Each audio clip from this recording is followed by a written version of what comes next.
De toutes les matières, c'est la culture que l'on préfère. Une culture de la rencontre, de l'échange, du débat et des confrontations d'idées, comme chaque dimanche soir. Quel plaisir de venir à votre rencontre pour justement vous ouvrir les grandes portes de notre atelier de réflexion et inviter tous les agitateurs de la scène culturelle pour parler de leur justement création, de leur univers que nous allons disséquer jusqu'au bout de l'année. Et pour cette autre aventure en nocturne, nous avons le plaisir de recevoir ce passionné d'histoire et de peinture, un enfant d'Alger, plus précisément d'un quartier populaire et populeux pour ne pas dire mythique. Il s'agit de Bab El Oued. Lui, c'est notre premier invité, premier interlocuteur, qui n'est autre que notre ami Nadir Assari. Bonsoir. Bonsoir. Merci d'accepter notre invitation. Alors, je le disais, passionné d'histoire, de mémoire, de peinture, lauréat de nombreux concours d'affiches. Vous êtes auteur de plusieurs ouvrages, Jamais 203. D'abord, Alger des origines à la Régence turque, c'était notre première rencontre. Ouais. Si mes souvenirs sont bons, en 2007. Vous avez récidivé et commis un autre ouvrage qui a pour titre Alger, un passé à la carte, chez Daliman Édition 2011. Et voilà le troisième, Alger, toujours et encore, d'azur et de lumière, paru aux éditions Enag. Voilà donc un autre regard sur Alger. Serait-ce réellement une trilogie pour finir encore une fois ce périple algérois? Nous allons vivre avec vous les transformations de cet Alger colonial jusqu'à il y a seulement quelques mois. Merci d'accepter notre invitation, Nadir Assari. Lui, notre deuxième invité, se définit comme étant un rurbain. Alger l'habite entre autres. Il a commis je ne sais combien d'ouvrages, pour ne citer que Mienne Kasbah, entre légendes et des secrets, parce qu'il paraît que la Kasbah n'a toujours pas délivré ou ne s'est toujours pas livré aux grands curieux que nous sommes. Lui, c'est un chercheur universitaire, auteur de plusieurs ouvrages, vous le lisez. Albert Camus, toujours d'actualité, l'assassinat post-mortem, c'était lui. Kateb Yassine, l'indomptable démocrate, langue, langage entre tradition et modernité. Il a entre autres commis un ouvrage sur les élites algériennes et Mouloud Mamri, le démocrate impénitent. Il est aussi impénitent que notre ami Mouloud Mamri. C'est Mohamed Lakhdar Maougal. Bonsoir. Bonsoir Karim. Comment allez-vous? Quelle générosité. Écoutez, le rurbain que vous êtes anime et surtout suscite le grand curieux, les grandes curiosités qui m'animent et qui m'habitent. Merci beaucoup. Alors, comme un universitaire, va-t-il intervenir sur Alger? Me tromperais-je en disant justement, Mohamed Lakhdar Maougal, que dans les années 70, 80, jusqu'au début des années 90, le jeu comme pronom et le lieu n'était pratiquement pas effacé, mais n'était pas réellement prononcé. Aujourd'hui, on est dans une forme de réappropriation, la jeune génération, ou la génération d'aujourd'hui, est dans une forme de réappropriation du jeu et du lieu, leur rapport à la ville, leur rapport à la ville, leur rapport à tout ce que nous sommes en train de subir au quotidien. Nous allons le décrypter jusqu'à arriver à cette vieille cité d'Alger, la Kasbah encore une fois, qui habite pratiquement tous nos invités ce soir. Merci d'accepter notre invitation, Mohamed Lakhdar Maougal. Pour moi. Merci. Il est également auteur, il est interprète, il est compositeur. Il a magnifié cette vieille cité, donc justement écrasée et écrasante de lumière, comme le disait si bien certain Jean Sénac. Nous allons justement entendre son discours. Troisième invité, Reda Domaz, bonsoir. Bonsoir Karim. Comment allez-vous, Reda Domaz? Alors, Moulat L'Ain Zarqa, une chanson qui vous a échappé. Je le disais encore une fois, vous avez magnifié, flirté, pris à bras-le-corps cette ville d'Alger à travers sa lumière, son histoire, ses questionnements. Entre autres, vous êtes, je ne sais combien j'allais dire d'ouvrages, parce que vos albums sont comme une forme de livre. Moulat L'Ain Zarqa, on en parlait. Lotfia, que vous avez commis dans le déracinement et l'exil en France, donc justement dans la douleur. L'Atlal, qui nous renvoie vers cet Alger musicalement parlant des années 70, même s'il est plus actuel qu'aujourd'hui, mais également Yachari Dalla. Serait-ce réellement un message aujourd'hui? Grand point d'interrogation.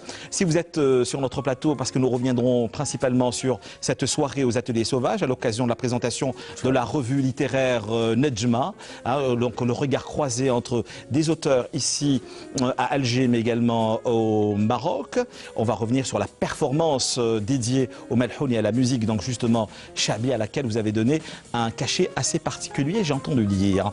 Merci d'accepter encore une fois notre invitation, Rida Doumaz. Et puis, sans être dans l'enfermement, sans être dans une forme, comment dire, de rejet de l'autre, nous reviendrons ce soir sur une exposition, parce que d'ici je vois le regard un peu souriant de nos deux dernières invitées pour le plateau de ce soir. Nous reviendrons sur une exposition qui a eu lieu face à la mer, ouverte à l'histoire et à la mémoire. C'est le Bastion 23, ou le palais des Raïs, qui lui aussi n'a pas livré tous ses secrets. Mais elles vont justement nous parler de leur approche, de leur réalisation, de cette thématique qui s'appelle tout simplement Elle, Hunna.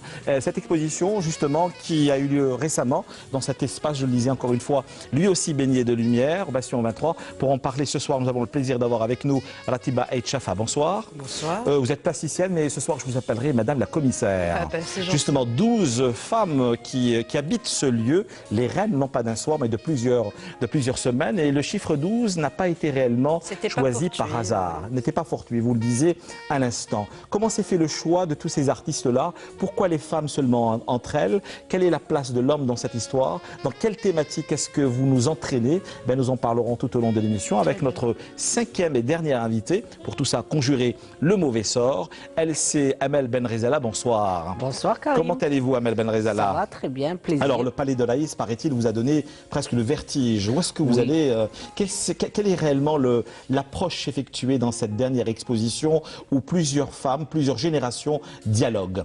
Eh bien, nous allons le découvrir, on va tout voir. au long de l'émission à travers un reportage, notre ami donc Nassiba Djaïdir.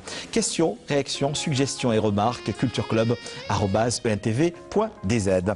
Et nous voilà de retour donc avec vous, Nadir Assari, Alger, d'Azur et de Lumière, je le rappelle, chez Enag Éditions. Une trilogie où vous vous livrez enfin, en fin de compte, pour, comment dire, clore cette thématique sur Alger. Vous êtes un passionné, comment dire, un inconditionnel d'Alger la Blanche. Ouais, qu'a apporté cette 3e et dernière aventure d'Alger, d'Azur et de Lumière? Oui, il fallait bien que je clôture les 2 précédents ouvrages, puisque le premier s'arrêtait à la Régence turque, le second pour la période coloniale, et le 3e donc à l'époque contemporaine. Donc pour rester un peu dans le, comment dirais-je, au niveau de l'époque que nous vivons actuellement, c'est que ce dernier ouvrage, il y a moins de texte, mais il y a plus d'images. Donc des photographies. C'est la photo qui le porte. Voilà, c'est la photographie avec très peu de commentaires parce que finalement on lit de moins en moins, donc je pense que les gens scrutent les images plus que les textes. Alors c'est pour ça que j'ai choisi cette formule pour ce dernier ouvrage. Vous êtes un véritable, j'allais pratiquement dire, un passionné déraisonné d'Alger la Blanche. C'est une façon à vous de restituer cette mémoire des lieux, comment dire, des noms et des lieux, comme le disait si bien un grand historien, à qui justement vous avez Moustapha Lechalof. Oui, absolument. J'ai ce souci justement de conserver une partie de la mémoire. Je vois au niveau de mes propres enfants qui ne connaissent pas grand-chose de notre passé, de notre culture, parfois c'est général. Donc je voulais resituer tous ces éléments-là pour pouvoir reconstituer un peu modestement la mémoire sur Alger. C'est la part de l'héritage de toutes ces périodes historiques, de la première, du premier ouvrage jusqu'à celui. Comment est-ce que l'Algérois que vous êtes, parce que vous le revendiquez dans pratiquement tous vos ouvrages, avez vécu cette transformation continuelle et perpétuelle de cet Alger qui vous habite? Oui, ça c'est un constat qu'on peut faire. C'est qu'à travers tous ces ouvrages-là, on remarque que beaucoup de monuments ont disparu. Bon, le cas le plus flagrant, c'est bien sûr la Casbah. Ouais, mais vous l'immortalisez pendant de longues années déjà. Oui, bon, mais il y a eu quand même un recul dans la préservation de ce qui existait. Et c'est ça qui est dommage. Et c'est ça qui est regrettable, tant au point de vue de l'habitat qui existait donc avant la colonisation, que même des ouvrages qui ont été construits pendant la colonisation. Mmh. D'ailleurs, un exemple le plus flagrant, je crois que c'est le Bastion des Raïs. Dernièrement, il a été évoqué à cause du mur qui existait et qui a été démoli. Mais en fait, il n'a jamais existé de mur à l'époque. Quand l'ouvrage avait été restauré par les Italiens, je me souviens, la placette qui est face aux maisons des pêcheurs, donner directement sur le boulevard. Donc finalement, c'est une bonne chose de remettre à leur place les monuments tels qu'ils existaient. Et c'est ce travail qui, moi, je trouve regrettable qu'on n'avance pas dans la restauration de la Casbah. Donc le constat qui a été fait dernièrement par des spécialistes, il y a même un spécialiste. Récemment, nous avions provoqué un débat autour de cela, le patrimoine qui se meurt. Ouais. On avait choisi comme thématique d'enregistrement la vieille cité à travers une rencontre, une réunion internationale d'experts, donc justement qui ont comment dire, porté un regard très critique concernant, oui. Donc justement sur cette certains ont évoqué citadelle. Le fait qu'en 30 ans, les choses sont restées en l'état, ils sont même dégradés, alors que les travaux de restauration avaient commencé il y a déjà très longtemps. Ça c'est à l'indépendance, la Casbah était peuplée était vivante. Elle était encore intacte et c'était une des rares médinas qui existait, même si elle a été défigurée par les Français, par la construction d'immeubles qui ont en quelque sorte quadrillé la ville, enfin la cité. Mais lui a aussi insufflé et actuellement, quand on y va, ça fait mal au cœur. D'ailleurs, on évite d'y aller de peur d'être frappé par cette déliquescence de la cité. C'est ça qui est dommage. Et on se demande quand ça pourra être, si un jour ça pourra être reconstitué et rétabli. Vous savez ce qui a le plus attiré mon attention dans votre ouvrage, je le rappelle, Alger d'azur et de lumière, c'est donc justement cette lumière qui accompagne, qui écrase pratiquement toutes ces pages, de la première à la dernière. C'est pratiquement le dénominateur commun par rapport aux anciennes réalisations Nadia Lassari. Oui. D'ailleurs, tout le monde s'accorde à dire que la lumière d'Alger est incomparable. Est exceptionnelle. L'azur, bon, c'est ma couleur préférée, le bleu. Oui. Donc c'est pour ça que je l'ai intitulé ainsi. Mais on remarque que le bleu et le blanc dominent dans l'atmosphère d'Alger. Donc c'est ça qui m'a encore inspiré. J'ajouterai simplement aussi le bleu, le ciel, la mer et le blanc des immeubles. Oui. C'est des volets, des portes. Oui, exactement, tout ça en même temps. Je voudrais préciser simplement que les photos qui sont dans ce livre sont des photos que j'ai prises moi-même. Tout à fait, exactement. À travers la ville, qui a été... Et bon, il y a... souvent le matin ou l'après-midi, rarement le soir. Non, très peu dans la journée. Ouais. Je voulais dire que, il est quand même assez difficile de prendre des photos à Alger. Ça, c'est un constat qu'on peut faire. On n'a pas l'habitude de voir des photographes, et saisir ces instants-là, ça demande de la persévérance. Donc on va de Tipaza à l'ouest à Chelera jusqu'au sud. Oui, j'ai voulu intégrer les deux côtés, les deux extrêmes d'Alger, des extrêmes qui sont symboliques à mon sens, c'est Chelera, bien sûr, et Tipaza. Tipaza aussi dont le destin est commun avec Alger. Mais la part, vous avez accordé quand même une part, c'est mon point de vue, à Bab el-Oued, mais également à Notre-Dame d'Afrique. Oui. Parce que j'habitais effectivement entre les deux, entre Bab el-Oued et Notre-Dame d'Afrique. Ouais, donc j'étais entre les deux, et puis la position de Notre-Dame d'Afrique était aussi exceptionnelle et permettait d'avoir des photos quand même qui sont assez agréables à voir. Donc c'est un peu l'Alger d'aujourd'hui que vous nous donnez à voir, à visiter, à redécouvrir. Comment dire, cet ouvrage, du moins à mon sens, est une offrande à cet Alger qui vous a vu grandir. Absolument. Une déclaration d'amour. Oui, et puis ce qui est remarquable, c'est que entre le moment où j'ai pris les photos et le moment où le livre est sorti, il y a une évolution, et les choses évoluent tellement, surtout ces dernières années, je pense, elles évoluent tellement vite que la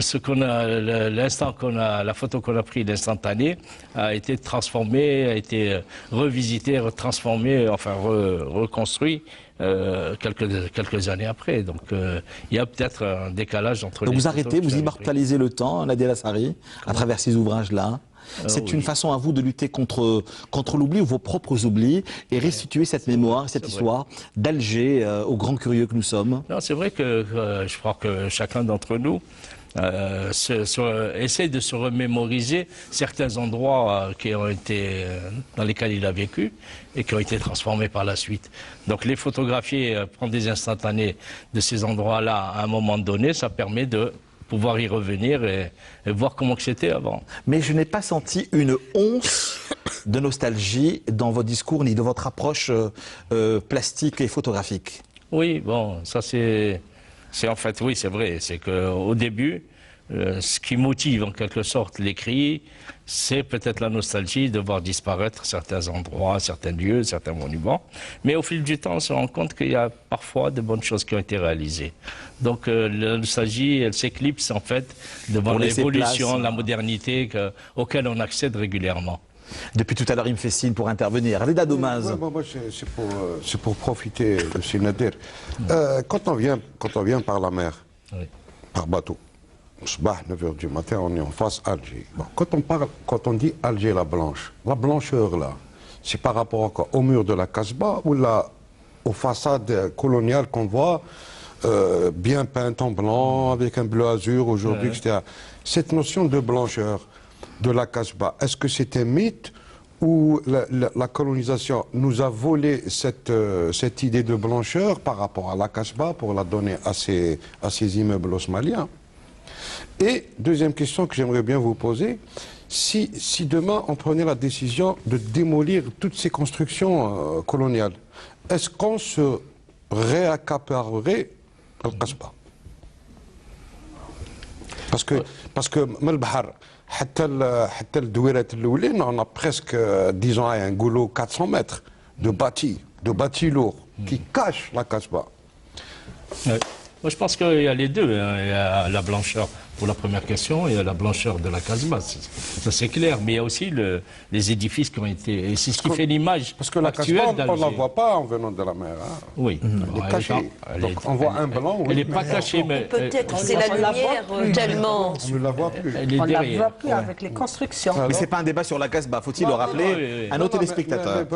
Mais est-ce que si on faisait abstraction de tout ce bâti colonial, est-ce que القصبة elle va réapparaître كي الوردة البيضاء كما يقولوا الشعراء عليها. S'il n'y avait pas les constructions coloniales que vous citez hosmaniennes, la Casbah, il ne faut pas l'oublier, elle s'étendait jusqu'à Palais des Raïs.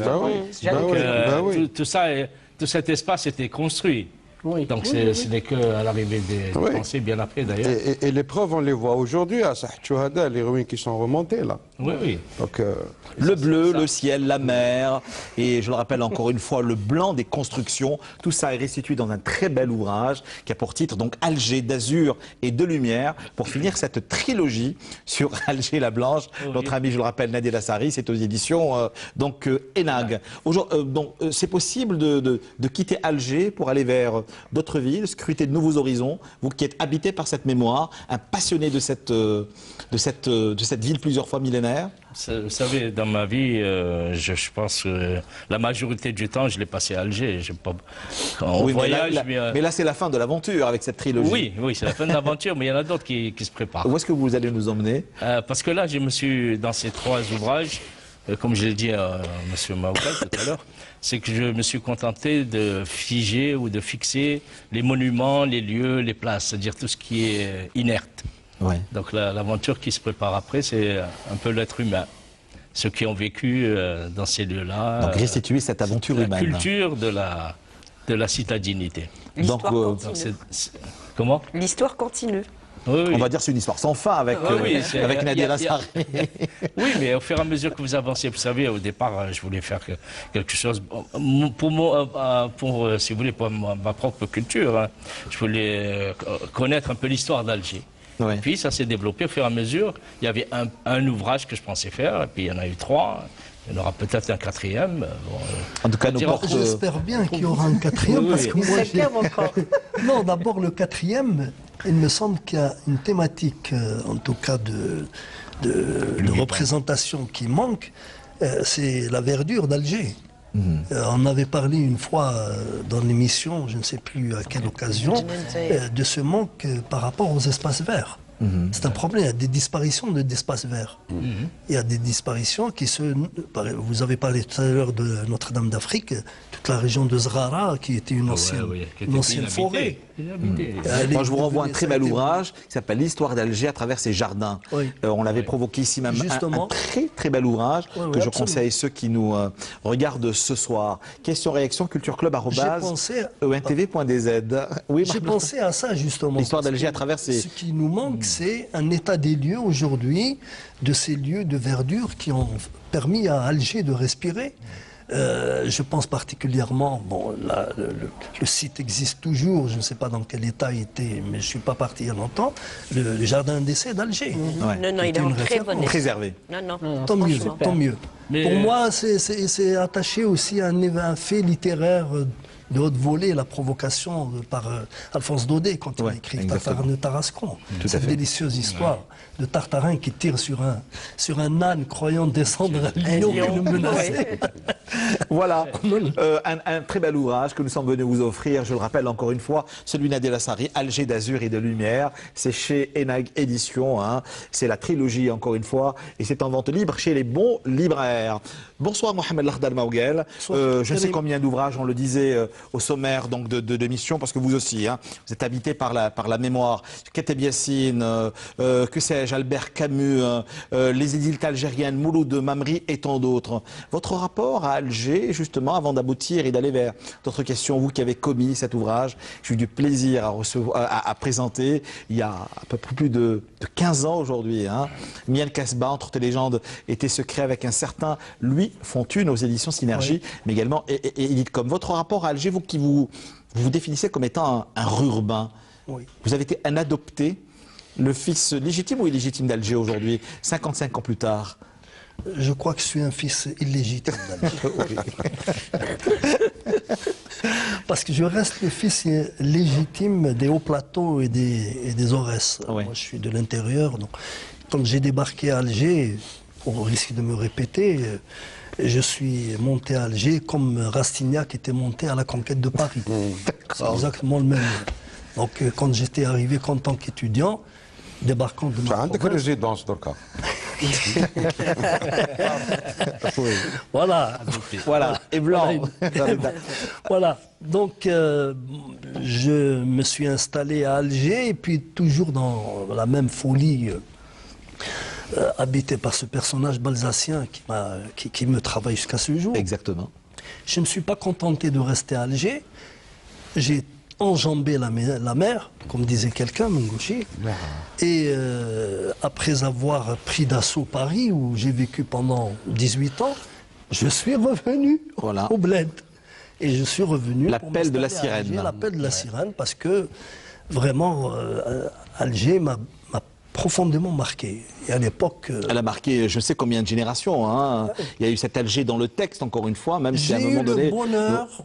Je crois que quelqu'un, je ne sais pas s'ils en sont nombreux, j'ai eu le bonheur de connaître Alger diurne et Alger nocturne. Alger nocturne plus tapageur que le diurne. Notamment, ce qui me marquera jusqu'à la fin de mes jours, c'est ce duo Issa Kham et Kateb Yassine. Les deux. On les surnommait les jumeaux de la nuit. Exactement. Descendant, chantant à tue-tête l'international dans la rue des Douches Morades. Inutile de dire qu'ils étaient ronds comme des queues de pointe. Et qui n'était pas du tout tendre avec un certain Jean Sénac. Il le disait dans ses correspondances. Oui, mais Jean Sénac a le cœur très très large et c'est un très grand admirateur en même temps de Issa Kham que de Yassine, qui pourtant... Mais il y a beaucoup de blessures et de fêlures, entre autres sur certains discours qu'a tenu Issa Kham et Kateb Yassine à l'encontre de Jean Sénac. C'est de la méchanceté, comment dire, amicale. Oui, c'est ça. Amicale. C'est une méchanceté sentimentale. Voilà. Ouais. Parce qu'au fond de même, il l'aimait beaucoup, il ne pouvait pas ne pas l'aimer, c'était un poète. C'était des copains. C'était vraiment... Lui et notre Jamel Amrani national. Faut-il lui rendre hommage encore une fois ce soir? Donc c'est ce monde d'Alger que j'ai découvert, moi venant de ma campagne, comme on dit, et à la campagne, là où je vivais, y compris dans une ville de culture Oui. comme Constantine, Ben qui oui. ne m'a pas intégré par contre. Oui. J'ai vécu 7 ans à Constantine, Ça y est, en bah. tant que potache, mais elle ne m'a pas intégré. Parce que le substrat culturel qui résonnait dans mes oreilles, c'était toujours Issa Jarmouni. Eh oui. Ouais. Elle est Tout à fait. karma. Je n'ai décroché de Issa Jarmouni qu'à Alger. Mais je suis tombé de Issa Jarmouni à Katb Yassine. Donc je n'ai rien perdu. Oui, Je n'ai rien oui, perdu. oui.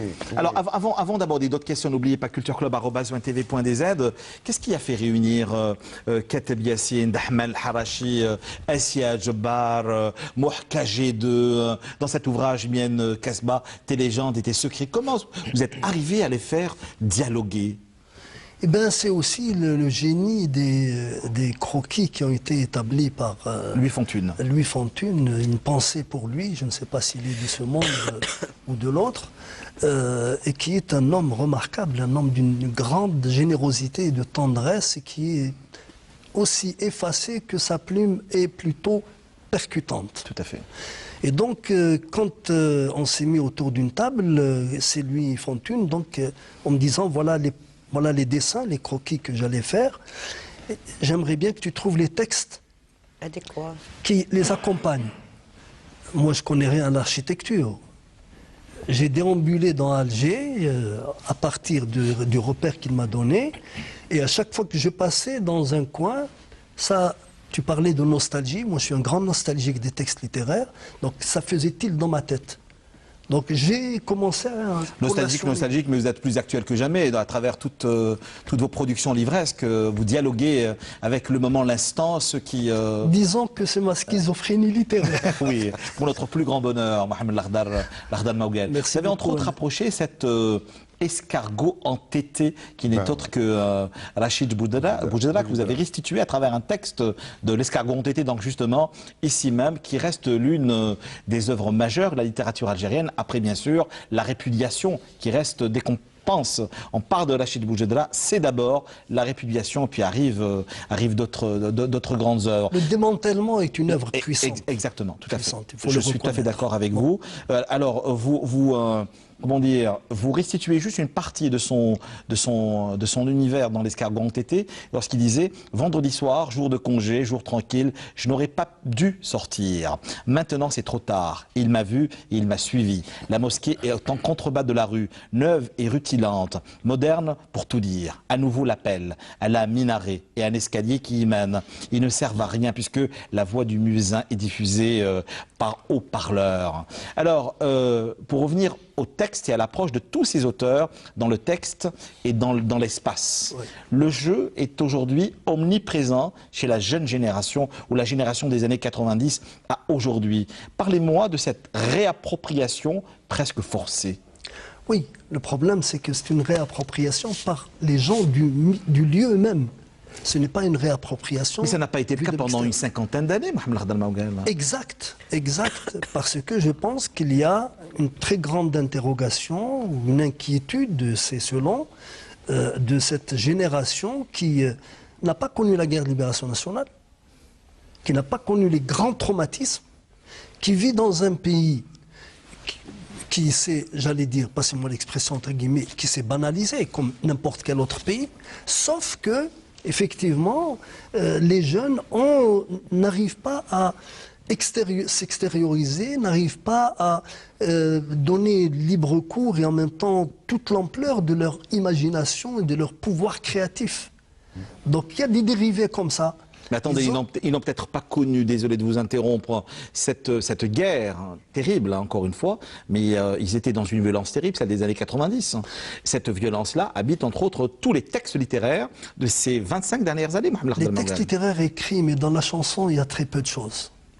À ma connaissance, je parle sous ton autorité. Reda Doumaz a restitué, je pense à mon humble avis, c'est un langage que le grand curieux que je suis, dans un de ses albums, l'un des plus beaux à mon sens, Lotfia, Avant, j'ai chanté Malouatani. Oui, mais je me rappelle En très bien pleine, de messages et en pleine guéguerre. de complaintes. oui, Voilà. en pleine Alors, guéguerre. donc la restitution du jeu et du lieu dans cette Algérie tourmentée des années 90 à ce jour. c'est que la logique de ce que un très grand écrivain français pour lequel j'ai beaucoup de respect, qui s'appelle Michel Butor, qui a écrit Le génie du lieu, qui est un ouvrage que je recommande à nos amis, c'est que le génie du lieu a été cassé pendant la décennie 90. Les gens n'avaient plus cette envie de vivre Alger méditerranéenne. Les gens se sentaient constamment en insécurité, constamment bousculés dans leur désir, bousculés, réprimés dans leur besoin de s'exprimer. Il faut se rappeler les moments extrêmement difficiles, quand des femmes étaient attaquées au vitriol, quand des femmes étaient frappées dans la rue, etc. Ce sont des choses... On peut les taire, mais on ne peut pas les effacer de la mémoire. On peut pas. Impossible. Donc, et ça, ces jeunes qui venaient à la vie intellectuelle, qui venaient à la vie artistique, ont été témoins d'un grand traumatisme. Et ils n'ont pas trouvé les moyens intellectuels, les moyens artistiques, je parle sous votre contrôle, vous êtes mieux placé que moi pour ça, pour le faire. Les dernières grandes manifestations artistiques collectives qui nous ont valu les grandes mobilisations des artistes de l'École nationale des Beaux-Arts, c'était les grandes fresques sur les murs d'Alger qui ont disparu. Et ça, c'est significatif. Mais la littérature a été un véritable rempart contre la folie des hommes de cette Algérie tourmentée des années 90, Mohamed Ghadal Maouguel. Est-ce que vous seriez... D'accord, mais je ne... Elle est, hélas, c'est un jugement qui n'engage que moi, elle est très en deçà de cette littérature qui s'est exprimée dans le choc colonial, dans la guerre coloniale. Alors comment vous expliquez que un chiffre très important en matière de création littéraire, picturale, cinématographique et théâtrale, et le chiffre était très important, on était dans une forme de délit de survie dans ces années de sang et de feu, c'est-à-dire les années 90. Et il y a eu une production culturelle très très importante. Bon, on ne va pas revenir sur cette création ou l'écriture de l'urgence que nous avions vous et moi ici même, avec une certaine que nous saluons au passage, qui sera très bientôt des nôtres, Aïcha Kassoul, sur l'écriture et la création dans l'urgence. Oui.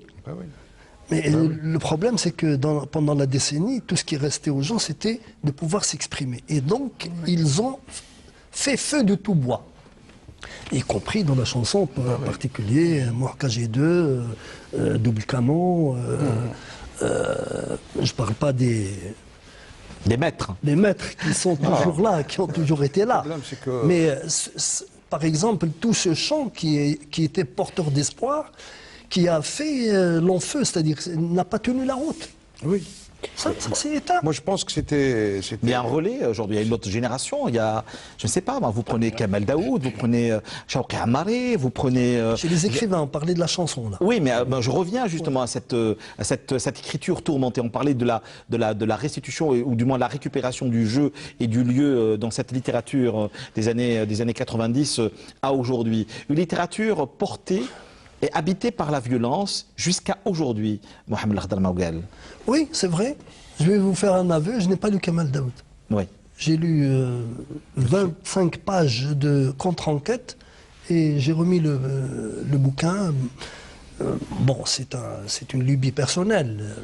J'ai tellement travaillé sur Camus que je ne peux pas imaginer qu'on puisse écrire un roman policier sur l'affaire Camus et l'affaire Meursault. Je ne l'ai pas digéré. Oui, mais ça c'est l'universitaire. Ça ne diminue en rien tout à fait, la valeur de l'œuvre. Mais je n'ai pas assumé. J'ai par contre discuté, j'ai fait des comptes rendus sur d'autres textes. Tu parlais de Aïcha Kassoul, j'ai fait un compte rendu sur son ouvrage, notamment le deuxième ouvrage, comment celle-là j'ai oublié le titre. Vous parlez de Kamel Daoud, hein? Non, je parle de Aïcha Kassoul. Ah, pardon, parce qu'elle en a les pieds de Hanan. Le pied de Hanan. Voilà, son roman chez Caspa Édition. J'ai fait un compte rendu sur beaucoup d'ouvrages. par-ci par-là, y compris les ouvrages de mon ami Al-Sqi Metraf. J'ai fait des conférences autour de la littérature algérienne d'expression française de la période, y compris de 90 à 2010, dans des colloques internationaux en Allemagne, en France, etc. Mais ce qui me paraît être significatif et qui me paraît être porteur de grandes interrogations, c'est que la profondeur référentielle, la profondeur, y compris sur le type d'écriture, malheureusement, cette génération, quel que soit le niveau de ses talents, n'arrive pas encore à être à hauteur de ce qu'avaient produit les Mouloud Bamri, Mouloud Faraoun, Kateb Yassine, qui ont été très critiqués également à leur époque. Qui ont été traînés dans la boue. Exactement, tout à fait. Entre autres, vous disiez à l'instant Kateb Yassine, je le rappelle, l'indomptable des démocrates, mais aussi Albert Camus, un assassinat post-mortem pour vous dire. Question-réaction, cultureclub@1tv.dz. C'est une dernière question que je vous pose à vous, Mohamed Khdal Maougal, avant d'aller vers Reda Domaz, mais également à nos deux invités qui vont nous conduire au Palais des Raïs, au Bastion 23, pour une exposition qui tourne autour d'elle, avec S, s'il vous plaît. Une tranquillité, une sérénité. Est-elle possible aujourd'hui en littérature? Il faut de la sérénité. Alors, ce n'est pas le cas aujourd'hui. En moment de turbulence, je pense qu'il faut une sérénité. Mais elle n'y est pas, on n'en est pas. De toutes nos lectures aujourd'hui de ces 15-20 dernières années, elle n'est pas encore là. On n'en est pas encore là, pardon. Parce que la littérature est devenue conjoncturelle. Elle est devenue très conjoncturelle, alors qu'elle gagnerait à se prendre un peu de distance par rapport à la réalité. C'est un phénomène qui a été observé partout. Les œuvres qui durent sont des œuvres qui sont mûrement réfléchies, qui sont écrites essentiellement dans un but esthétique. Ça peut traiter des problèmes sociaux, mais il faut que ce soit esthétique. Donc ce niveau esthétique requis pour donner à une œuvre sa longévité n'a pas trouvé les conditions réunies pour sa réalisation. cultureclub@1tv.dz. Reda Domaz, bonsoir. Oui, bonsoir. On parlait de votre approche musicale, poétique, plurielle, je le rappelle encore une fois, à travers Malwatne, Lotfia, l'Atla, il y a Shalida là récemment. Il y a un confrère aussi qui est dans les bacs du ministère. Ah, non, on Oui. va pas. Très bien. Comme beaucoup de livres. Mais qui restitue entre autres cette mémoire poétique Oui. de ce pays. Hein. On va revenir donc justement à votre rapport à la ville, Alger, et jusqu'à cette dernière rencontre organisée, je le rappelle encore une fois, aux Ateliers Sauvages, à travers la présentation de cette revue de référence. Je le rappelle encore une fois, Nejma, ce dialogue entre les auteurs d'Alger, mais également algériens et marocains. Oui, vous vouliez... Juste un léger rebondissement Je vous écoute. sur ce que disait Cheikh Maougal. La production artistique, je parlais beaucoup plus de la chanson des années 90. Pour moi, c'était les derniers soubresauts d'une résistance, d'une génération qui aurait hérité des parents, de cette forme de résistance, des parents, des enseignants, de tout ce beau monde-là. Alger, contrairement à toutes les capitales du monde, aujourd'hui se vide la nuit. Alors qu'il y avait un Alger nocturne, et là Il en où parlait, hein, on pouvait aller s'attabler à une table et écouter Mamri ou là, écouter Siakhm et Kateb se chamailler, mais on apprenait. On voulait voir Gerouabi à distance, on allait le voir. On savait. Aujourd'hui, la société, je pense que pendant les années 90, la société a eu tout le temps d'être atteinte du syndrome de Stockholm. Alors, Mazanna enfermé la nuit, Alger se vide la nuit, il n'y a pas de vie nocturne la nuit, malgré quelques salles de spectacle, etc. Mais c'est vraiment lamentable. Le problème, c'est que ça continue alors que le problème de sécurité... C'est la société qui est atteinte du syndrome de Stockholm, c'est tout. Bon. Alors, Parlez maintenant justement de cette performance dédiée au Malhouni à la musique. Chabi, vous qui êtes Anqawi dans l'âme, je le rappelle, Reda Domaz. Anqawi dans l'âme, oui, je suis Anqawi dans l'âme à partir du moment où Al-Anqa a transgressé toutes les règles qu'il a connues, qu'il a apprises, il les a transgressées pour créer. On n'oubliera jamais sa longue interview avec Keteb Yassine, hein, qui est rentrée aujourd'hui dans la mémoire collective. Hein. Excellent francisant. Enfin, alors quand on entend parler l'Anqa, on se dit, oh, c'est pas possible. Quel est votre rapport à Alger aujourd'hui, dans le texte? D'abord, aujourd'hui, moi je suis né à Al-Harrach. Et j'aimerais bien qu'on me dise quel est l'intervalle, espace, qui nous permettrait de dire je ne suis pas algérois. Bon. Secondo, étant algérien, Alger, et notamment la Kasbah et tout ce qui a affaire à la Kasbah, m'appartient de droit. Ne serait-ce pas le droit du sol. Ok. Je suis constamment plus qu'irrité. Je suis constamment maladivement touché par l'état des choses. L'état des choses. Au bénéfice d'un tournage pour une émission pour Canal, les Arkans du Chabi, j'ai eu à faire la Kasbah de Wallah el-Adim, c'est grave. C'est grave. C'est pas un constat personnel, mais c'est tout le monde qui le dit. Au point où j'en viens à douter de tout. Mais justement, vous le traduisez à travers pratiquement tous vos albums. Vous êtes dans le questionnement, également dans la douleur. Dans Malwatani, par exemple, vous restituez cette Algérie tourmentée des années 90.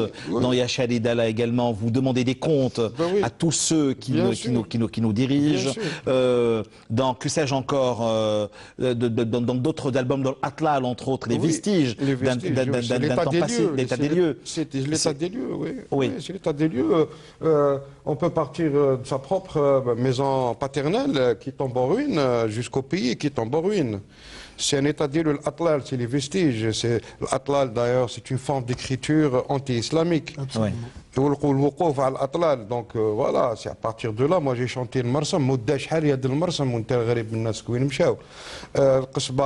Quand j'ai chanté Alger, c'était d'abord la rime, le qaf, où notre grand poète Shahid Ali Maashi a dit dans son texte ok, donc je fais allusion à Salwa al-Shilqa qui est propre à cette cité. Jaloux de son patrimoine et de ses traditions, Cheikh Reda Domaz. On va revenir brièvement, si vous le permettez, sur cette rencontre, encore une fois, qui a eu lieu aux Ateliers Sauvages, donc justement dédié, je le rappelle, au Malhoun, mais également au Chabi. Vous avez eu à dialoguer, à échanger, à débattre autour, justement, de ces musiques, Chabi. J'ai tenté de lever cette confusion qu'il y a dans les appellations des genres, des choses, etc. Ce que nous appelons, nous, Malhoun, c'est une forme de poésie qui n'est pas spécialement marocaine, puisque le premier qui a créé cette forme d'écriture, c'est Sidi Khdar Ben Khlouf, c'est établi et reconnu par tous les Maghrébins, notamment par l'université de Rabat.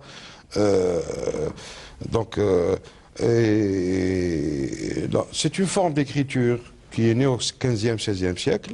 Il y a eu des émules. Au début, Sidi Khdar Ben Khlouf était vraiment spécialisé dans le panégyrique. Tout à fait. Mais après, il y a eu des émules marocains, algériens, tunisiens, etc. Cette confusion, la musique dite andalouse chez nous, qui repose sur un texte beaucoup plus médiéval, comme on dirait, entre guillemets, le mouchah ou l'asjal, c'est les mêmes textes qu'on retrouve jusqu'à Damas, mais avec des musiques différentes. Au Marocain, c'est toutes ces écoles dialoguent entre elles. Il y a une cinquantaine, une soixantaine d'années. Sans frontières. Sans frontières. C'est ce que justement, ça a été vos discours lors de cette rencontre. On a entre autres parlé ici même avec des spécialistes sur la disparition de 12 Nouba qui. Attendez, mais pour certains, elles n'ont pas toutes disparu. On en trouverait encore aujourd'hui dans les écoles au Maroc, mais également certaines en Tunisie. Quel est aujourd'hui votre regard sur la disparition de ces Noubas qui n'ont pas réellement disparu?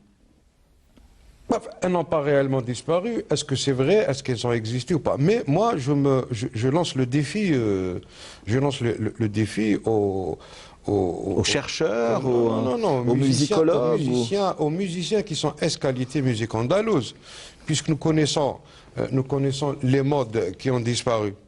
Et puis il ne reste plus de musique sur ces modes. Et je leur lance le défi de recréer ces noubas. Comme a fait Saoudi. Il a créé une nouba dans un mode qui n'existait pas. Donc voilà, le défi est là. Mais dans le texte, où est aujourd'hui la mémoire du Chabi et du Melhoun? C'est une des grandes questions. Chouf, la poésie, le Melhoun, comme a été défini par Mahmoud Benguetat, je crois qu'il est mort, c'est une poésie. C'est une poésie maghrébine en expression populaire. Le Melhoun b'sifa amma, on pourrait dire que c'est un magma de sédiments culturels et cultuels abreuvés par les langues maternelles de chaque région de ce grand et beau Maghreb. Donc, les langues maternelles aidant, écoute, on peut imaginer une maman marocaine mariée à un Constantinois. Ok, l'enfant, il va avoir une consonance dans son parler beaucoup plus marocain. Parce que c'est la langue maternelle qu'on apprend le premier. Ok, mais ces différences dans les langues maternelles, avec une assise berbère, une assise tantôt hébraïque aussi, il y a des mots hébreux qu'on retrouve, et bien sûr, langue arabe classique et tout ça, c'est une richesse qui a permis à nos ancêtres de communiquer de bout en bout. Oui, mais dans le texte, dans les recherches, dans la restitution et l'interprétation, Reda Doumaz, quelles sont aujourd'hui réellement vos références? Moi, mes références, c'est tous ces... Dans le texte, je parle bien dans le texte et dans l'écriture, parce qu'on parle aujourd'hui d'une faille terrible concernant donc justement la restitution et l'écriture de ce patrimoine musical. Alors, il y a une grande démarche qui a été faite, louable d'ailleurs, c'est récupérer le plus grand nombre de textes possible. Ok, parce que les textes nous sont parvenus par l'oralité, il y a eu quelques-uns de transcrits, bien ou mal, mais le grand défi aujourd'hui, c'est restaurer ces textes qui nous sont parvenus. On restaure un texte comme on restaure un mur, avec ses matériaux. Mais qui restaure donc justement? Qui restaure? Voilà, c'est ça réellement la question aujourd'hui. C'est ça. Qui restaure ces textes-là? C'est la raison pour laquelle je vous parlais de cette rencontre qui a eu lieu donc justement aux Ateliers Sauvages. Vous avez eu l'opportunité de dialoguer donc justement avec ces écoles du Maghreb, entre autres l'école du Maroc. Les décideurs chez nous se sont trompés d'adresse. Au lieu d'aller à des escalités en histoire, ils vont à des prétendus chercheurs en histoire qui viennent raconter n'importe quoi sur la radio, et avec le temps, ils passent Monsieur Kasbah, Monsieur Chabi, Monsieur Andalou, etc. Et alors il y a des titres, il y a musicologue, il y a historien, mais quand on prend la personne, on voit que c'est des passionnés, et c'est déjà beaucoup. Ils sont passionnés de la chose. C'est pas des références. Mais ils ne peuvent pas être des références parce que quand on leur demande leurs références, ils n'en ont pas. Très bien, vous aurez certainement remarqué, du moins je m'adresse aux téléspectateurs, que l'ouvrage de Nadir Assari, donc Alger d'azur et de lumière, a été une véritable opportunité pour nous de provoquer un débat et d'entendre encore une fois tous ceux qui ont habité par cette mémoire de cette ville baignée de lumière. Que ce soit notre premier invité, le chercheur, l'auteur, je le rappelle, Mohamed Lakhdar Maougal, mais également l'interprète, le compositeur, le jaloux de son patrimoine, Reda Doumaz. Le passionné. C'est vrai qu'on l'est tous. cultureclub@ENTV.dz. Dernière question avant d'aborder les 12-13 dernières minutes avant la fin de l'aventure de ce soir. Ça fait longtemps que vous n'avez pas enregistré d'album. Vous en êtes où aujourd'hui et vous baignez dans quelle recherche, dans quelle interprétation justement, Reda Doumaz? Éditer encore un album, j'ai eu ma claque, c'est bon, parce que j'ai travaillé dur pour faire un album dans le cadre de la préservation du patrimoine, avec des textes restaurés, des textes inédits, etc. Bon, il n'a pas vu le jour, à part une trentaine que j'ai pu distribuer à des journalistes pour faire, voilà. J'ai fait un travail de promotion monstre qui est tombé à l'eau parce que je ne sais pas. Apparemment, il ne plaît pas à Landa ou à la Beliche, il est toujours dans les cartons. Je ne sais pas. Et en matière de Chabi, enfin, mais ça m'a pas arrêté de produire. Moi, oui, je me ça, produis partout. J'interviens, je produis et je prépare deux grands travaux. Le Chabi qui va rendre visite au Malouf, au Mahjouz. C'est dans la continuité de l'Anqa. Il faut savoir que l'Anqa, c'est le premier du Chabi qui a chanté le pogrom de Constantine, comme ils veulent bien l'appeler, et qui a chanté Salih Bey. Il y a une version Salih Bey. Moi, je me suis dit, oui, si l'Anqa a rendu visite au Mahjouz et au Malouf, donc c'est un chemin à suivre, et je suis dans ce chemin. Et puis, il y a un autre travail que j'aimerais faire, c'est établir des dates charnières dans le panégyrique, dans le mystique, à partir de l'Boussaïri al-Sanhaji. Comme il est c'est un travail qui vous tient à cœur, vous nous en parliez ici bien même sûr. il y a Le Bourda, une dizaine d'années. Bourda, c'est un texte qui est repris dans les Zawiyas pour enterrer les morts, etc. Mais dans tous les pays musulmans ont repris ce texte musicalement et tout, sauf en Algérie, et je suis dessus.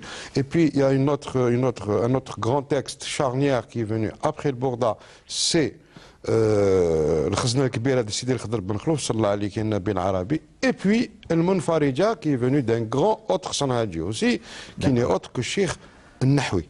Et nos portes vous resteront toujours ouvertes. Je vous le promets, Reda Domas, cultureclub@20tv.dz.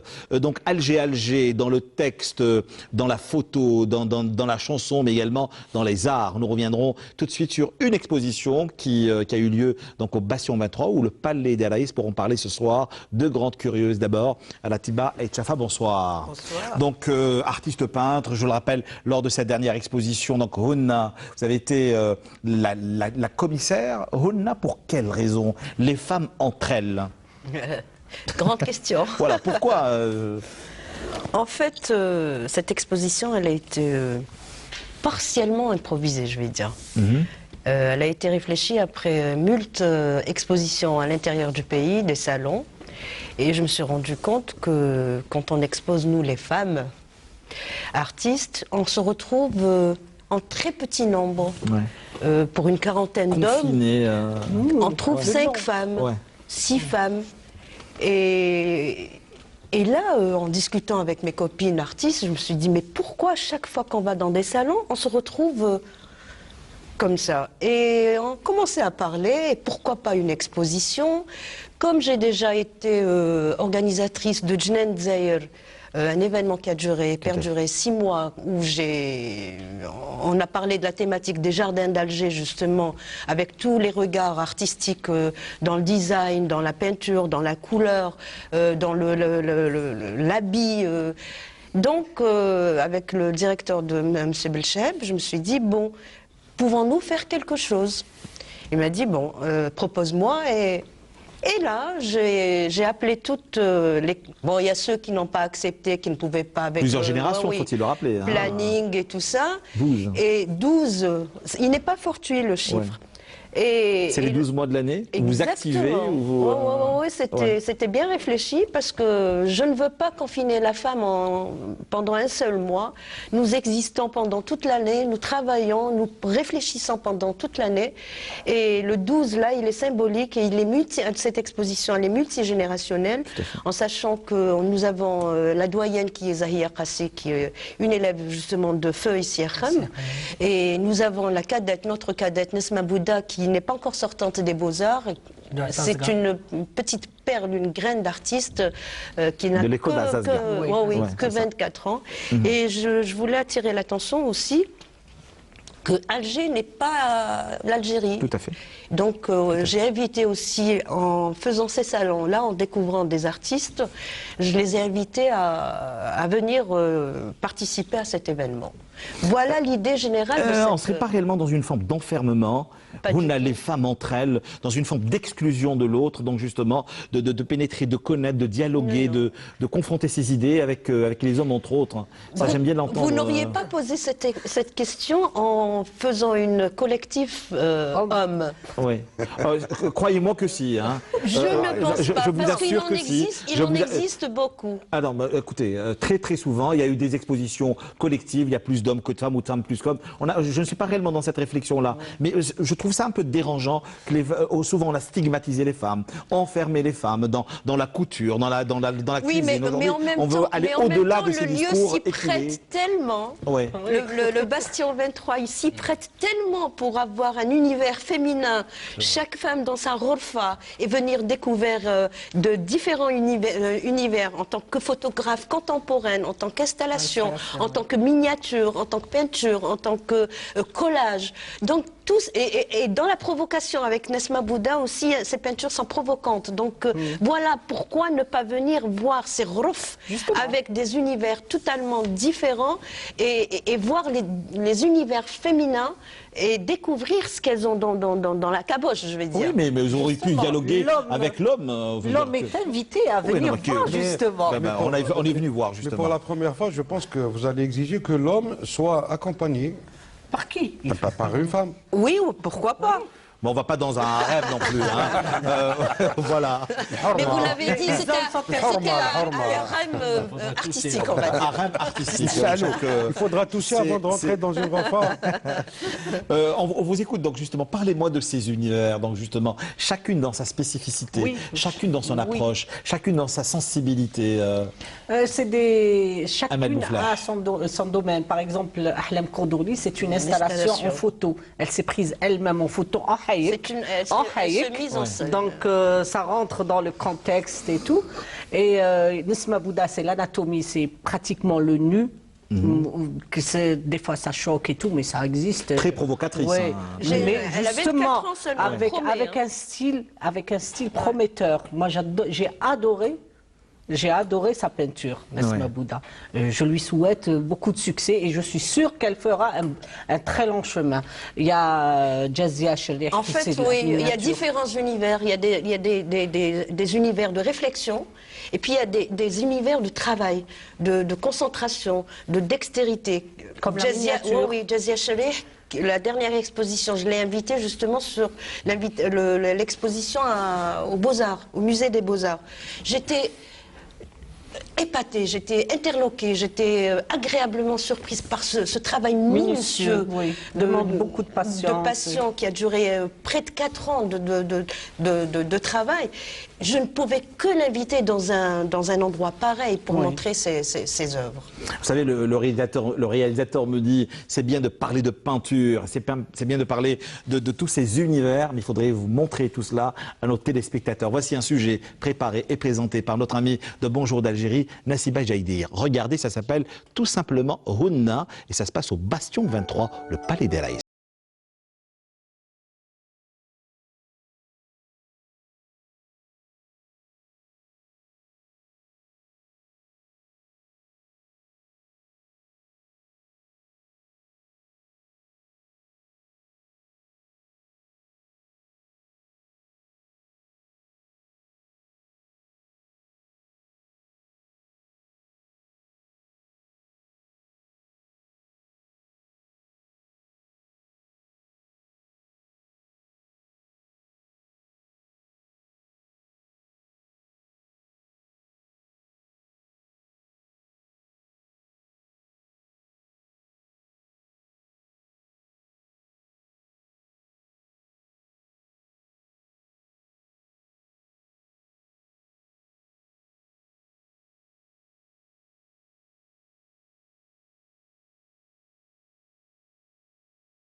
culturel algérien. J'expose 10 œuvres. Quelques œuvres, elles sont nouvelles. Je les ai spécialement faites pour cette exposition. Ceux-là, qui parlent en général de la femme. Comme je le dis souvent, c'est le tempérament. Je fais sortir un trait de caractère et ça se reflète par les yeux ou par la bouche. Donc même les couleurs, je commence à muter quelque part. Ça change un petit peu de ce que je faisais avant. J'ai participé avec 15 œuvres qui a pour thème la femme en délire. C'est la femme dans tous ses états. Femme procréatrice, amour, tendresse, chaque tableau.